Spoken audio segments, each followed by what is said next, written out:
today we're on location at the Ansonia condominium here in North Tacoma's Stadium District. Beautiful 100-year-old restored building, and we thought this might be an appropriate time to talk about questions you should ask when buying a condo.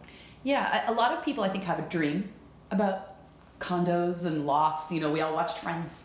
You know, we want to live in the city. We don't want to mow yards. You know, how carefree it will be. Yeah, exactly. And for the most part, pretty much true. But there are some differences in how you go about choosing and evaluating a condo to buy that are different than a house. There's particularly when it comes to financing, right? Yeah, I think the biggest thing, I was just telling Anne, like when somebody emails me saying I want to buy a loft or I want to buy a condo, my first question for them is always, how are you planning to finance it? Because financing is so important with condos. Certain condominiums can only go with cash. Certain condominiums can only go with conventional. And a lot of first-time buyers especially are going with FHA and VA loans. And those loans, they have to have special certifications in the buildings in order to use them on a condo. So some of the other important questions that you need to be asking actually affect what type of financing the building is eligible for. So with some buildings, you're going to write right into your agreement that you would like to receive a resale certificate from the seller.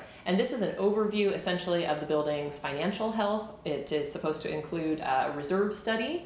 If it's a larger building, that will give you a great overview of what repairs are projected in the future, how the budget looks to handle those repairs. And this is important to you as a potential condo dweller because once you buy into the building, you're going to have a percentage of those repairs that you would be financially responsible for.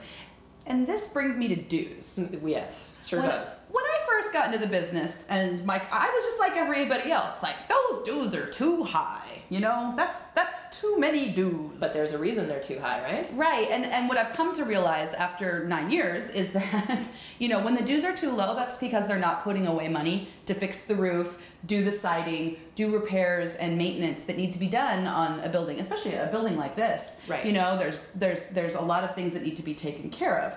So the dues, one thing to know about that is the number of people in the building, the number of units in the building are going to affect the dues. If you have 165 units and all of those people are splitting insurance and the roof fund, your dues might be a little bit lower than if you have 4 people, 4 units that are chipping in for that kind of thing. And that's an important thing. So one of the questions to ask yourself, of course, is how are those expenses being divided up? In some buildings, it's by square footage, you know, assessed value. I mean, there's different ways that they do that, but that's something you need to know right up front. And it also might be a consideration about whether or not you want to buy in a smaller or a larger building. Absolutely. I just think that people should talk to their realtor about the amount of the dues and review when they're reviewing the resale certificate with that in mind. Because, you know, maybe you don't care that you're only paying $175 for dues, and one day you might have to pay a $5,000 special assessment. Maybe you're cool with that. Or maybe and wait, let's talk about what that is, because in addition to monthly dues that are already assessed and that you're aware of at the time you purchase the condo,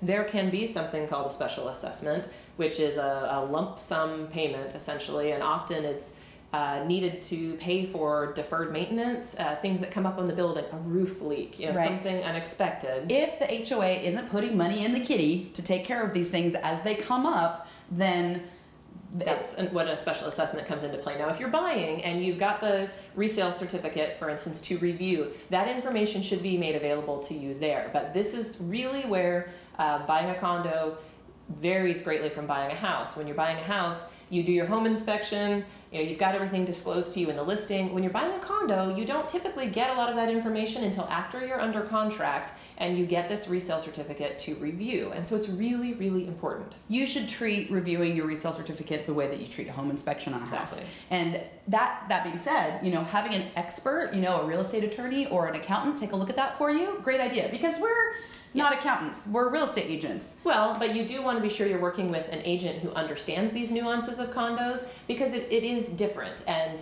those Very requirements, like financing, for instance, you might get frustrated really quickly if you're going out and looking at buildings that you're not eligible to purchase based on the type of financing you want to use. I would say both a realtor and a lender that understand the intricacies of condo financing and condo solvency, because it really is a niche. When I first came here from working in the country, you know, my first couple of condo deals were crazy. I had no idea. Yeah. And you don't want to be experiencing things for the first time along with your realtor. Yeah, in the midst of your transaction. It's a pretty big deal. So be sure you take the time when you're looking at a building and thinking about how carefree it's going to be. You need to buckle down during the purchase process, get the information that you need, take the time to review what's given to you. One of the other things that often comes in the resale certificate are meeting minutes, so you can learn about your association and whether they're like at each other's throats and you're about to walk into this environment. There's information, but it's on you as the buyer to review and determine that.